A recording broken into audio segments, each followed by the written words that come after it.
जब मैंने ये 2-3 साल में देखा है कि 10th यूनिट से आपको मिनिमम 5-6 सवाल आने ही आने, और वो सबसे ज्यादा नेग्लेक्टेड होती। तो एक कार्यक्रम हो गया, और दूसरा ये बुक्स और ऑथर्स हो गया, और तीसरा सर इंडियन नेशनल मूवमेंट, और चौथा पोस्ट मॉडर्न इंडिया। ये 4 सेक्शन से सर मैंने देखा बहुत ज्यादा सवाल आते हैं। और सर एक सीसीआरटी करके एक वेबसाइट है, उनकी वेबसाइट पे उन्होंने एक बुक पब्लिश कर रखी है, तो एक बुक है सीसीआरटी की, तो सर वो भी मैंने पढ़ा था, उससे भी काफी हेल्प हुई। सर इसमें बहुत डाइवर्स सेक्शन आता है आर्ट एंड कल्चर का, तो वो उनसे कवर हो गया था। टर्मोलॉजीज हैं वो उससे आ गए थे, जैसे टर्मोलॉजीज बहुत पूछते हैं। मध्यकाल में सर ज्यादातर जो सवाल आते हैं वो क्रोनोलॉजी बेस्ड आते हैं, मध्यकाल में भी और आधुनिक काल में भी। तो फिर उनका सर मैंने क्रोनोलॉजी लगाना स्टार्ट किया, और सब प्रशासनिक देखेंगे, राजनीतिक इतिहास से बहुत ज्यादा सवाल आते हैं, राजनीतिक, प्रशासनिक और आर्थिक। ये मध्यकाल में ट्रेंड, इन तीन को अगर आपने अच्छे से कर लिया कि योजनाएं भी अगर पूछेंगे, तो ये जैसे अभी पिछले साल ही सवाल था कि मोहम्मद बिन तुगलक की सबको पता होता है कि 5 योजना है उसने की है, लेकिन उन्होंने पूछा उसका योजनाओं का क्रम क्या था। बुक सिलेक्शन में जितना सोचना चाहिए उससे ज्यादा है कि आप उस पर निर्धारित रहें।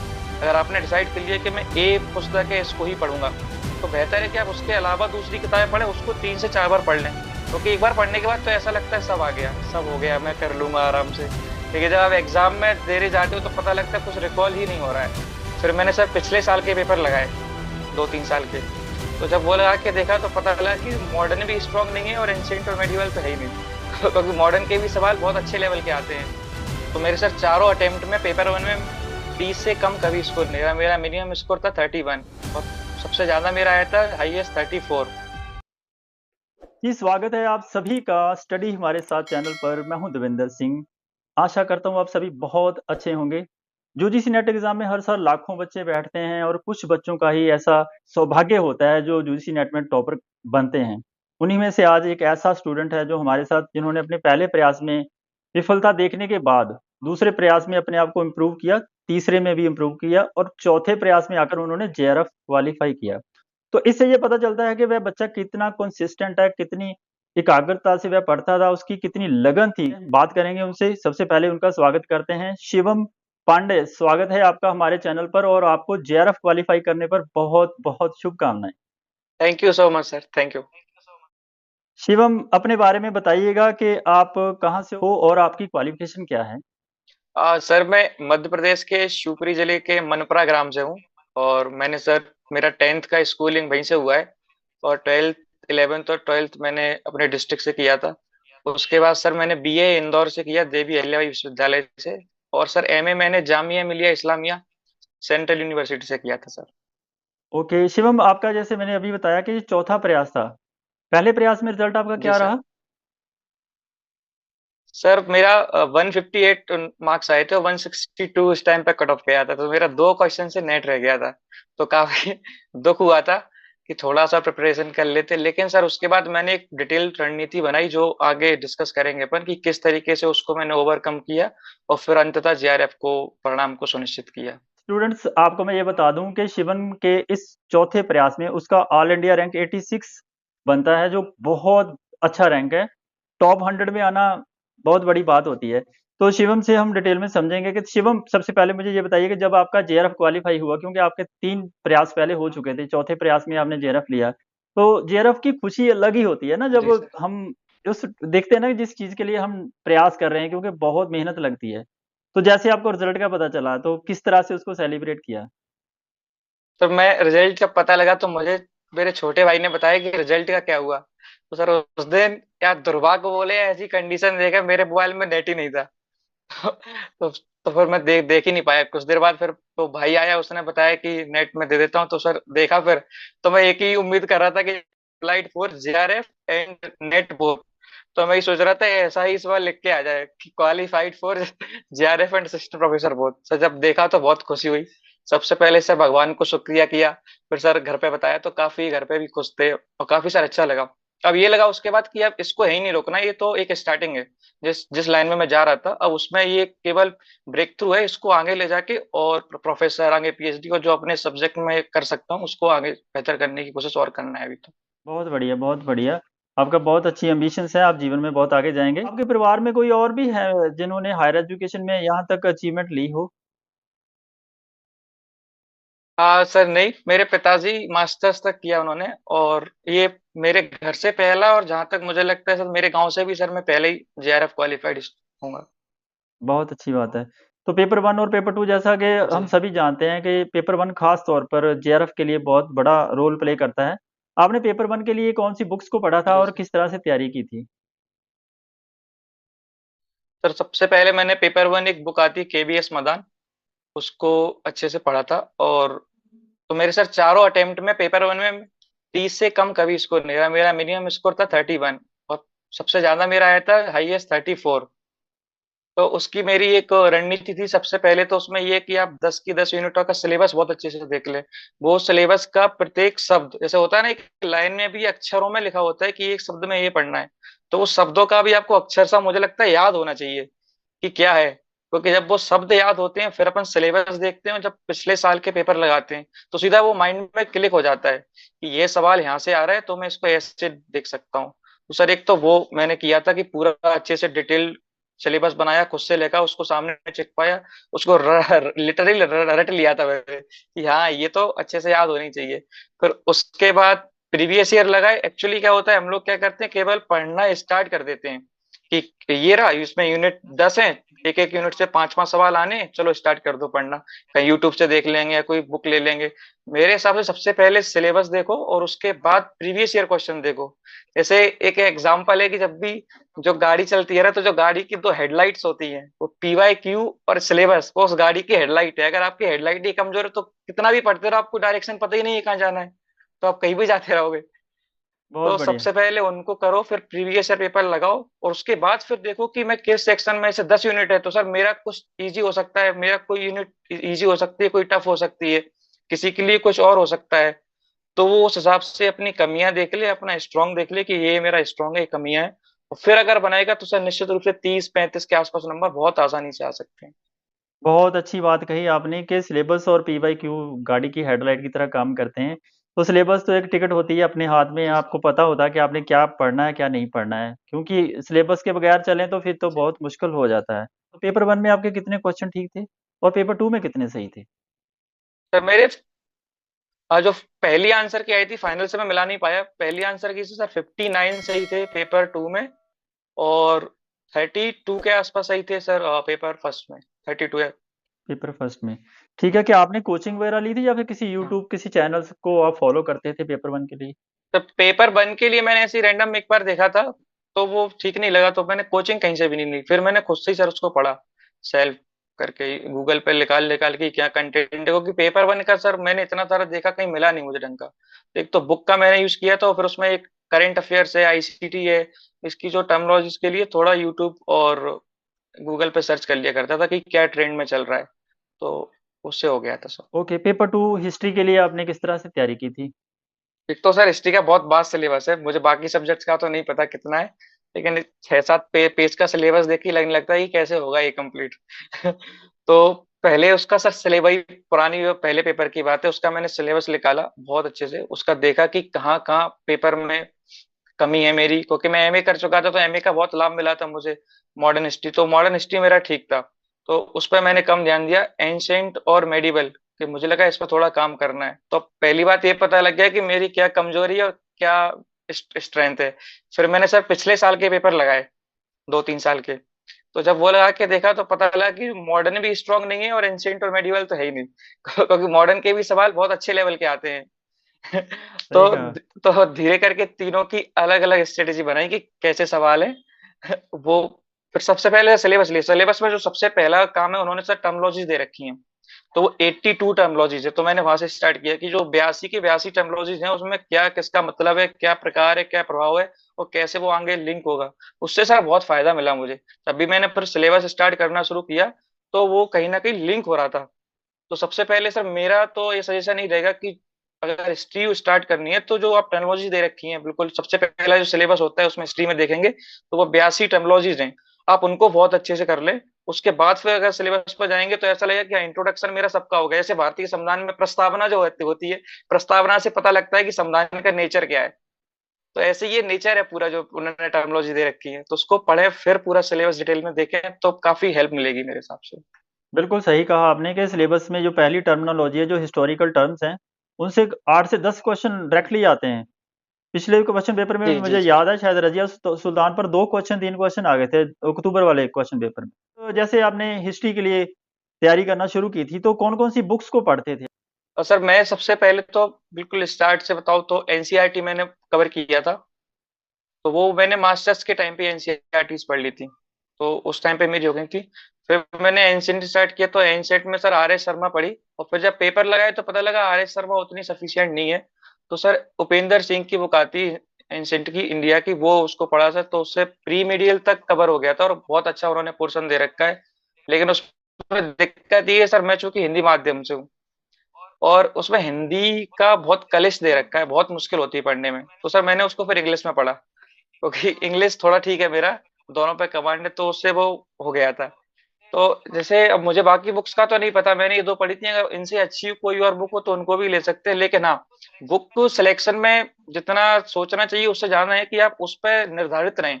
अगर आपने डिसाइड कर लिया कि मैं ए पुस्तक है इसको ही पढ़ूंगा, तो बेहतर है कि आप उसके अलावा दूसरी किताबें पढ़ें, उसको 3 से 4 बार पढ़ लें। क्योंकि एक बार पढ़ने के बाद तो ऐसा लगता है सब आ गया, सब हो गया, मैं कर लूंगा आराम से। लेकिन जब आप एग्जाम में देने जाते हो तो पता लगता है कुछ रिकॉल ही नहीं हो रहा है। तो उसको 4 से 5 बार पढ़े। पहली बार में तो नोट्स बनाने से मैं सर 2-3 तरीके, 3 स्टेप में बुक पढ़ता हूँ। पहले बुक को एक होलिस्टिक पढ़ लिया एक बार, पूरी रीडिंग लगा ली। दूसरी बार में पढ़ूंगा तो उसको अंडरलाइन करते जाता हूँ कि हाँ ये इंपॉर्टेंट है।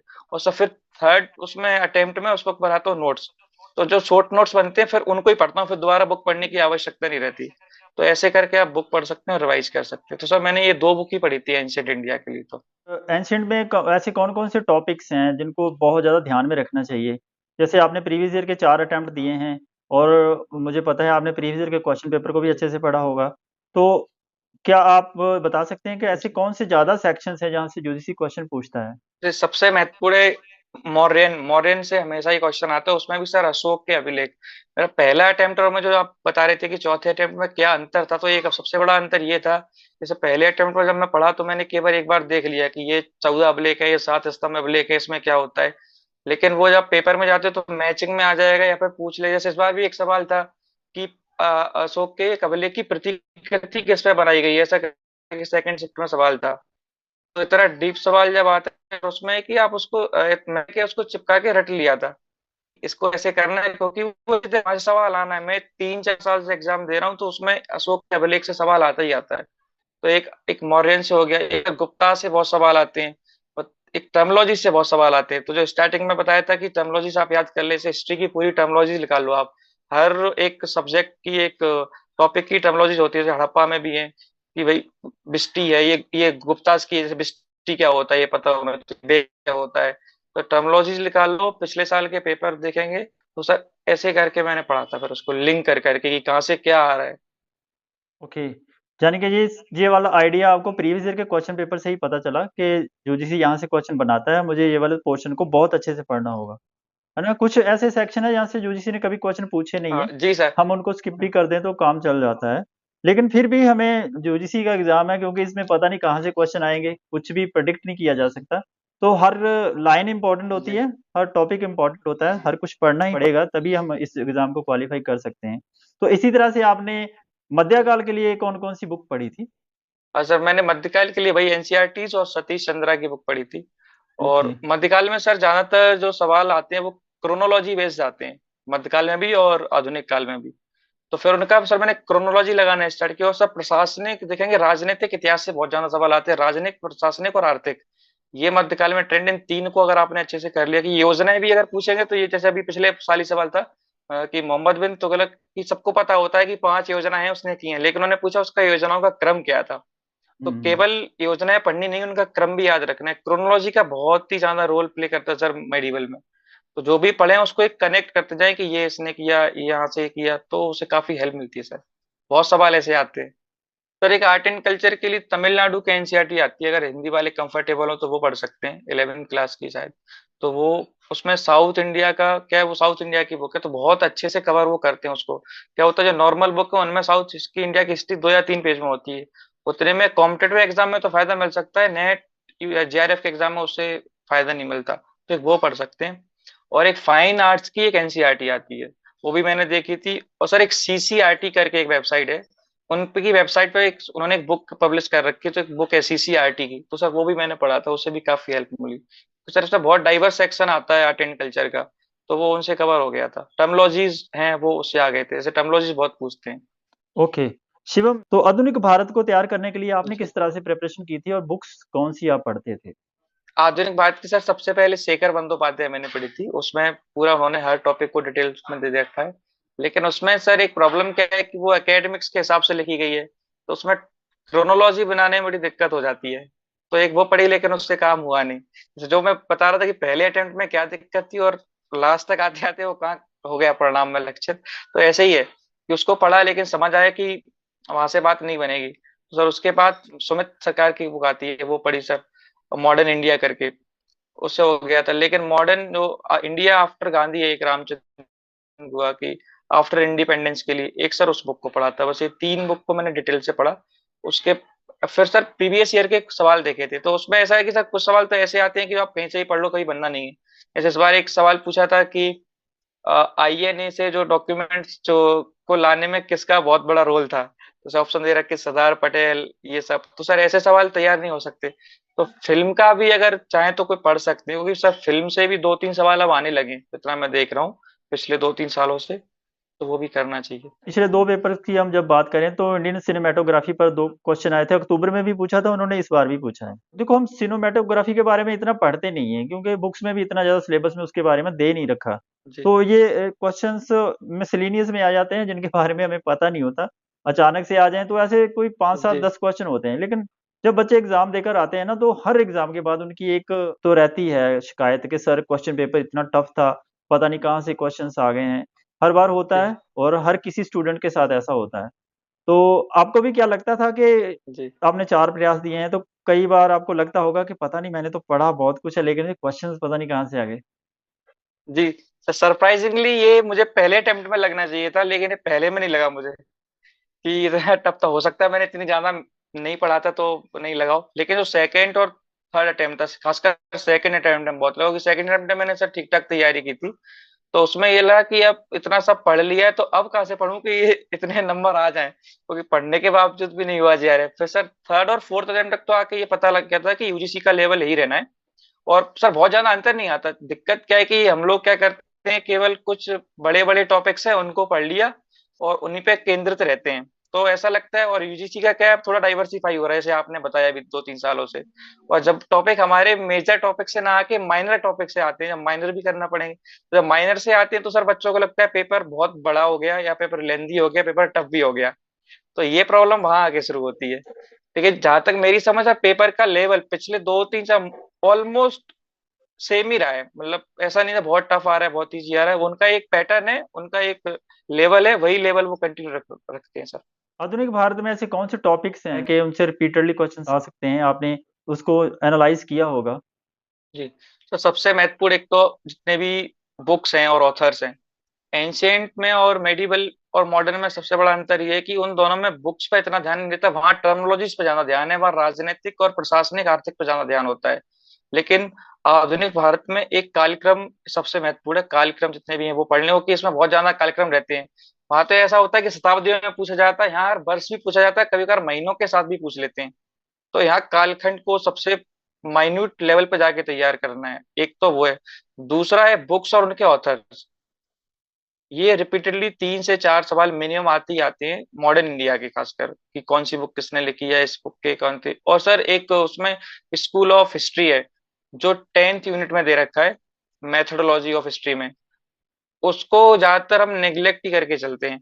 लेकिन मुझे लगता है सर बाकी के जैसे 10 यूनिट है हिस्ट्री में सेकंड पेपर में, तो अगर हम 9 यूनिटें अच्छे से कर ले तो हमें नहीं पता कि कहाँ किस यूनिट से कितने सवाल आने हैं। क्योंकि जब मैंने ये 2-3 साल में देखा है कि 10th यूनिट से आपको मिनिमम 5 से सवाल आने ही आने, और वो सबसे ज्यादा नेग्लेक्टेड होती है। तो सब यूनिट 10 को भी विशेष ध्यान देना है। तो एक कार्यक्रम हो गया, और दूसरा ये बुक्स और ऑथर्स हो गया, और तीसरा सर इंडियन नेशनल मूवमेंट, और चौथा पोस्ट मॉडर्न इंडिया। ये 4 सेक्शन से सर मैंने देखा बहुत ज्यादा सवाल आते हैं। बिल्कुल, शिवम, जैसे आप बता रहे हो कि वाक़ई ही इंडियन नेशनल मूवमेंट से भी क्वेश्चन्स आते हैं, जो रेगुलेटिंग एक्ट्स हैं, जितने भी गवर्नर जनरल भारत के वायसराय वगैरह हुए, उन्होंने सब ने जो-जो भी कार्य किए हैं, चाहे वो राजनीतिक, प्रशासनिक या कुछ भी कार्य हैं, उनके ऊपर यूजीसी ने क्वेश्चन काफ़ी पूछे हैं। अभी तो जितने आयोग पास किए थे, जैसे अकाल आयोग पर हर बार 1-2 क्वेश्चन्स आते हैं, ऐसे कुछ सेक्शंस ऐसे हैं जिनको यूजीसी हर बार टच करता है। तो इन क्वेश्चंस को ध्यान में रखते हुए तैयारी करते समय हमें थोड़ा अलर्ट रहना चाहिए, क्योंकि यहाँ से क्वेश्चन बनते हैं। आधुनिक भारत के लिए जी। कुछ और आप एक्स्ट्रा जो स्टूडेंट्स को बता सकते हैं, जिसमें उनको आसानी हो जाए कि इस पोर्शन को हम अच्छे से कवर कर सकते हैं? क्या इसके लिए कोचिंग अलग से लेनी चाहिए या बुक्स ही पर्याप्त होती हैं? सर वही, सबसे पहले तो प्रीवियस ईयर के पेपर देख लें, क्योंकि ऐसा निश्चित नहीं है कि किस टॉपिक से कितने आने हैं, और पता लगे कि कभी माइनर टॉपिक, जैसे अभी जो आप बात कर रहे थे कि बच्चे बड़े टॉपिक ले लेते हैं और छोटे छोड़ देते हैं, फिर बोलते हैं पेपर टफ आ रहा है। अब पेपर टफ आता है, पेपर का लेवल है, आएगा, क्योंकि मास्टर्स के बाद आप इतना बड़ा एग्जाम दे रहे हैं। तो जो माइनर टॉपिक होते हैं वो पता लग जाएंगे हमें पीवाई क्यू से। सर मेरे पहले और दूसरे तीसरे चौथे अटेम्प्ट में अंतर सबसे बड़ा था कि सर पहले वाले मैंने केवल एक बार पढ़ा था पीवाई क्यू को, लेकिन दूसरे तीसरे चौथे में पीवाई क्यू सर मुझे लगभग याद से हो गए थे कि इसका ये क्वेश्चन ये आंसर है। तो इतना कर ले को कि मिनिमम 4 से 5 सवालों का आंसर अंतर आता है। अगर आपने पढ़ रखे हैं तो 4 से 5 सवाल ऐसे मिलेंगे जो आपको या तो उनके क्वेश्चंस या उनके ऑप्शंस आपको कहीं ना कहीं आपके पेपर में दिख जाएंगे। तो ऐसे 5 6 6 सवालों का तो सीधा डायरेक्ट बेनिफिट है पेपर में। और नेट और जेआरएफ में भी लगभग इतना ही अंतर है कि नेट होगा और जेआरएफ नहीं होगा, तो ये 6 7 सवाल ही है। सही थोड़ा कह बहुत लक भी है, लेकिन ये ज्यादा महत्वपूर्ण है। हाँ, और दूसरा ये है, पेपर को देखने के बाद जब पता लग गया कि हाँ मेरा कमजोर है ये, उसके हिसाब से फिर से तैयारी करें। कि क्योंकि एक रणनीति किसी की नहीं हो सकती, जैसे मेरी बुक्स कंटेंट अलग होगी, मेरा बैकग्राउंड अलग है, तो हो सकता है मैंने मॉडर्न के लिए कुछ और पढ़ा हूँ और मैं चीजें पढ़ चुका हूँ, लेकिन एक बुक पढ़ो और उसको बार बार पढ़ते रहो। क्योंकि जब बार बार पढ़ेंगे तब जाके होता है कि हम एलिमिनेट भी कर सकते हैं। जैसे कई क्वेश्चन ऐसे होते हैं हमें नहीं आते, और तो लेकिन जब क्वेश्चन पढ़ेंगे उनकी थीम अगर हमें पता हो, क्रोनोलॉजी पता हो, उसके पृष्ठभूमि की घटनाओं का अध्ययन हो, तो आंसर एलिमिनेट हो जाता है। और बहुत सारे अच्छे आंसर ऐसे होते हैं सर कि एक भी अगर आंसर एलिमिनेट कर दिया तो उस पर पहुंच जाते हैं। और सर एक और महत्वपूर्ण बात, जैसे मुझे ये पीवाई क्यू मैंने खुद से पढ़े, लेकिन जो आपकी वीडियोस आपने डाली थी उनसे बहुत ज्यादा हेल्प मिली। तो उससे क्या था कि जब आप बैठे हैं जैसे पढ़ाई में नहीं लग रहा मन, तो उनको वीडियो कॉल लगा के मैं बैठ जाता था। तो वो धीरे धीरे करके क्या सबकॉन्शियस माइंड में इतने सेट हो गए कि मुझे उनके आंसर ही लगभग याद हो गए थे। और बुक के लिए भी सर एक आपने एक बुक डाली थी कि पिछले साल के कितने जो आए हैं सबके आपने एक में कंपाइल कर दिया था, उससे भी बहुत हेल्प मिली। वो मैंने बुक सारी लिख ली थी, रख ली थी। तो वो उससे आया सर। तो सवाल अब ऐसा था कि ये मुझे नहीं पता कि ये बुक है, लेकिन ये पता है कि इनकी ये बुक है, तो सर ऑप्शन एलिमिनेट ऐसे भी हो जाते हैं। बिल्कुल, तो बिल्कुल। उससे काफी हेल्प मिली सर। तो ये पीवाईक्यू दो हमारी काम तो पूरी बिल्कुल हेल्प करना करते हैं कि एलिमिनेशन में हमें बहुत हेल्प करते हैं पीवाईक्यू, क्योंकि स्टेटमेंट ऐसी होती हैं जो रिपीट की चाहिए। गई होती हैं, तो उनको हम एलिमिनेट करें तो क्वेश्चन के आंसर तक हम आसानी से पहुंच जाते हैं।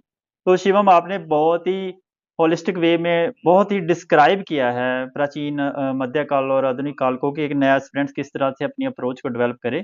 आपकी बहुत अच्छी अप्रोच थी, तभी आपने इतना अच्छा स्कोर किया। आप जी। यहाँ तक पहुंचे, इसके आगे आपने क्या प्लान किया है? आप जीवन में आगे क्या करना चाहते हैं जेआरएफ करने के बाद? सर अभी मैं मध्य प्रदेश से हूँ, तो मध्य प्रदेश में असिस्टेंट प्रोफेसर की जॉब आ रखी है। तो पहला टारगेट मेरा वही है, उनको दूं। और साथ में सर जेआरएफ हो गया तो पीएचडी भी परस्यू करूंगा, ताकि अपने सब्जेक्ट में कुछ जैसे जो रोल ऑफ हिडन हिस्ट्री है कि इनका भी योगदान होना चाहिए, उस पर ज्यादा फोकस है, तो उसको आगे लेके जाना है। अब यहाँ तक आना तो सर मुझे लगता है एक ही माध्यम बन गया है कि हाँ अब यहाँ से जर्नी स्टार्ट हुई है। तो अब जितना ज्यादा अपने विषय को अच्छा कर सकते हैं वो सर करने का प्रयास करूंगा। बहुत अच्छी बात और है। एक चीज जो सर मैं बोलना, हाँ, जी, जी, जी, बोलना बोलिए। चाहता हूँ, जैसे जब भी इस एग्जाम की तैयारी करते हैं तो ये लगता है बहुत टफ पेपर है। और क्योंकि सबसे बड़ी दिक्कत ये नहीं कि एग्जाम का पेपर टफ है, सबसे बड़ी प्रॉब्लम है कि हमारा बैकग्राउंड है, वो बैकग्राउंड इस लेवल पे पहुंचा देता है कि हमको वो पेपर बहुत टफ लगता है कि हम नहीं पढ़ा होता बीए या मास्टर्स में इतना ज्यादा, अगर हम कोई बहुत बड़ी यूनिवर्सिटी के छात्र नहीं है तो। पहले सबसे पहले यही करना है कि उस एग्जाम का सिलेबस ले लें, और उसका सिलेबस लें, पीवाईक्यू लें। पीवाईक्यू मैं इसलिए बोल रहा हूँ सर, मेरा पहला अटेम्प्ट में और चौथा अटेम्प्ट में बहुत बड़ा एग्जाम है। मतलब एक टाइम पे आके सर ये ऐसा लगा कि बहुत बड़ी बात बोल रहा हूँ, लेकिन एक टाइम पे आके ये होने लगा था कि यूजीसी नेट का पेपर का पैटर्न क्या तरीके से चल रहा है वो तक एक डिकोडिफाई होने लगा था कि हाँ ये सवाल है तो उसमें ये स्टेटमेंट जरूर गलत हो सकता है। भले ही अब 100% तो सही कोई भी नहीं बोल सकता, लेकिन जो सवाल आते हैं वो ठीक है। ज्यादातर सवाल ऐसे होते हैं, जैसे आपने बोला 40 तक ही कोई सही कर पाता है, 100 में से 40 से पेपर सेकंड है, बिल्कुल सही बात है, 40 ही आते हैं लगभग। बहुत अच्छी तैयारी होगी तो 5 और आ जाएंगे, लेकिन इससे ना तो नेट की बात बनेगी ना जेआरएफ की बात बनेगी। अब बाकी के 55 सवालों में है कि आपका नेट होगा या जेआरएफ होगा या दोनों हो जाएंगे। उसके लिए आपका एक्यूरेसी बहुत अच्छी होना चाहिए, आपका जो सिविक साइंस है, कॉमन सेंस है, कि आप किस तरीके से उसको करोगे। तो सर वो सबसे ज्यादा महत्वपूर्ण रोल प्ले करता है ये पीवाईक्यू, कि वो सेम पैटर्न पे, पहली बात को कि आप उसी कमीशन का एग्जाम दे रहे हैं जिस कमीशन ने पीवाईक्यू लगाए, आप और दूसरे एग्जाम की प्रैक्टिस करो, टेस्ट सीरीज लो, वो टेस्ट सीरीज अपने हिसाब से बना रहे हैं। लेकिन ये इनका ये पैटर्न है उस लेवल के हिसाब से बनना है, वो ऐसा ही बनाते आ रहे हैं। तो लगातार उसको हर साल करते जाए, तो उससे क्या होगा कि एक टाइम पे आके एक पैटर्न भी पता लग जाएगा कि इस एग्जाम में इस तरीके से क्वेश्चन आ रहे हैं, ये इसका पैटर्न है। और तब जाके ऑप्शन सब बहुत आसानी से एलिमिनेट हो जाते हैं। अभी तो मेरे पास रखे नहीं है, मैंने ऐसे बहुत सारे ये पढ़ रहा था, करता था क्या इसमें ये गलत हो सकता है, और लगभग वो सर वही गलत होता था। जैसे ईयर वाला सवाल है तो ईयर वाला ज्यादातर गलत हो जाता है। ईयर वो जान पूछे गलत भेजते हैं। किसी बुक में अगर ऑथर का नाम दे रखा है और वो स्टेटमेंट वाला सवाल है, जैसे ABCDE में, तो बहुत ज्यादा चांस है कि वो ऑथर गलत हो। तो ऐसे करके कुछ ट्रिक्स बन जाती हैं, वो जरूरी नहीं है ट्रिक्स 100% सही होंगी, लेकिन जो 55 सवालों में आपका एक्यूरेसी रेशो वो इन ट्रिक्स से बहुत अच्छा हो जाएगा। और इसका केवल और केवल एक माध्यम है पीवाईक्यू सर। यही मेरी एक सलाह है कि इसको कर लें आप। और बुक तो सर सब पढ़ते हैं, मतलब किसी को ये नहीं होगा कि बुक ना पता हो। इस जितनी मैंने बुक बताई ये सबको पता होती है कि ये बुक पढ़ना ही पढ़ना है। क्योंकि पहले ये पीवाईक्यू प्लस सिलेबस, और इसके बाद फिर बुक पढ़ेंगे तो सर मुझे लगता है चौथा क्या पहले अटेम्प्ट में हो जाएगा। ये मेरी गलतियां रही थी, इसकी वजह से मैं इधर तक आया, मुझे नहीं पता था ये सब। ये जब पढ़ा पता लगा तो हाँ, ऐसे भी हो सकता है। तो ये था सर। बिल्कुल शिवम, स्टूडेंट्स देखो शिवम ने कितना क्लियरली बता दिया कि उनकी जो अपनी गलतियां थी आप बिल्कुल मत कीजिएगा, क्योंकि यदि आप पहले या दूसरे प्रयास में इस एग्जाम को क्वालिफाई करना चाहते हैं तो ये वाली छोटी छोटी मिस्टेक्स हैं उनके ऊपर ध्यान दीजिए, और साथ साथ अपनी एलिमिनेशन टेक्निक को डेवलप कीजिए। अपनी एग्जाम में जाकर के वहां पर परफॉर्म करने समय बहुत ज़्यादा इंपॉर्टेंट होता है कि आप अपने ऊपर कॉन्फिडेंस रखें, क्योंकि कई बार हम पढ़ने में बहुत अच्छे ठीक। होते हैं, बहुत अच्छा पढ़ते हैं, लेकिन जब एग्ज़ाम का दिन आता है, उस दिन हम अपना पूरा पेशेंस खो बैठते हैं। वो ज़रूरी है कि उसको भी आप मेंटेन रखें। आपने जैसे ये 4 प्रयास दिए, तो इन 4 प्रयास के पीछे कौन आपको पुश करता था? कौन ये आपके ऊपर बिलीव करता था कि शिवम तुम कर सकते हो, कर सकते हो? और ऐसी क्या मोटिवेशन रही आपके पीछे इस एग्ज़ाम को क्वालीफाई करने के लिए? तो सबसे बड़ा मोटिवेशन मेरे घर वाले हैं, पापा और मम्मी। जब पहले अटेम्प्ट में नहीं हुआ तो सर सबसे पहले उन्होंने भरोसा दिखाया कि कोई बात नहीं, इस बार नहीं हुआ है तो अगली बार हो जाएगा। जैसे कोविड का टाइम आया है तो काफी प्रॉब्लम पर्सनल लेवल पे और घर के लेवल पे भी हो गई थी, तब भी सर उन्होंने सपोर्ट किया कि तुम कोई बात नहीं, करते रहो इसको। तो जब भी ऐसा ख्याल आता था कि अब नहीं करना है, फिर नहीं हो रहा है, तो लगता था कि नहीं, इतने जब फैमिली सपोर्ट कर रही है, खासकर मम्मी पापा, तो सर वो हमेशा एक मोटिवेशन बना रहता था। इसलिए जब रिजल्ट आया तो सर मुझे लगता है मैंने कुछ भी नहीं किया, मुझे तो घर वालों ने एक प्लेटफॉर्म दिया, और ये जो रिजल्ट है वो भी उन्हीं का ही रिजल्ट है। मैं तो एक माध्यम हूँ कि यहाँ बस कर रहा हूँ। उन्हीं का सर बहुत बड़ा रोल रहा। हर पेरेंट्स को प्राउड जी। फील होता है जब उनके बच्चे सक्सेस होते हैं किसी भी फील्ड में। तो हम भी भगवान से दुआ करते हैं, प्रार्थना करते हैं कि आप जीवन में बहुत आगे जाएं, और आपने हमारे चैनल पर आए हो और हमारे चैनल के स्टूडेंट्स को आपने इतना मोटिवेट किया, गाइड किया और इंस्पायर्ड भी किया। मुझे आशा है कि आपसे बहुत कुछ हमारे चैनल पे बच्चे सीखेंगे। और आपकी जो बुक लिस्ट है स्टूडेंट्स, मैं आपको बता दूं, इनके द्वारा जो यूज़ की गई बुक लिस्ट है उसकी पीडीएफ मैं आपको डिस्क्रिप्शन में दे दूंगा, और नीचे पिन्ड कमेंट में भी उसको मैं पिन्ड कर दूँगा। तो आपने सिर्फ़ यही काम करना है कि इस हाँ सर। बच्चे को मैक्सिमम लाइक करना है, एप्रिशिएट करना है, और वीडियो को जितना ज़्यादा हो सके शेयर कर दो, ताकि शिवम की स्ट्रैटेजी, सर शिवम की बुक लिस्ट उन सभी स्टूडेंट्स तक पहुँच सके। जी शिवम, अब आप और क्या कहना चाहते हैं? सर एक ये बुक, हाँ, हाँ, ये एक बुक है जो मैंने सर पहले अटेम्प्ट में नहीं ली थी, और तीसरे से अगर प्रैक्टिस किसी को करना है, क्योंकि सर पहले और दूसरे अटेम्प्ट में आपकी वीडियोस मेरे हाथ नहीं लगी थी, यूट्यूब पे मैं आपके पास नहीं पहुंच पाया था। तो ये बुक भी है, इसको आप रेफर कर सकते हैं, ये पढ़ सकते हैं स्टूडेंट से, बहुत अच्छी बुक है। इसमें सारे प्रीवियस ईयर के पेपर दे रखे हैं, उनका सब डिटेल में बैकग्राउंड भी दे रखा है, सॉल्यूशन भी। तो उससे काफी मदद मिल जाएगी। अच्छा, ये यूथ कंपटीशन मास्टर की बुक है ना? जी जी सर। जी, जी, कोई बात नहीं। इस बुक का लिंक मैं वैसे डिस्क्रिप्शन बॉक्स में दे दूँगा ताकि बच्चे वहाँ से सीधा लॉगिन कर सकें और इसको परचेज़ भी कर सकें। ठीक है शिवम, आपने हमारे लिए समय जी सर। निकाला। आपका बहुत-बहुत thank you. Wish you all the very best for your future.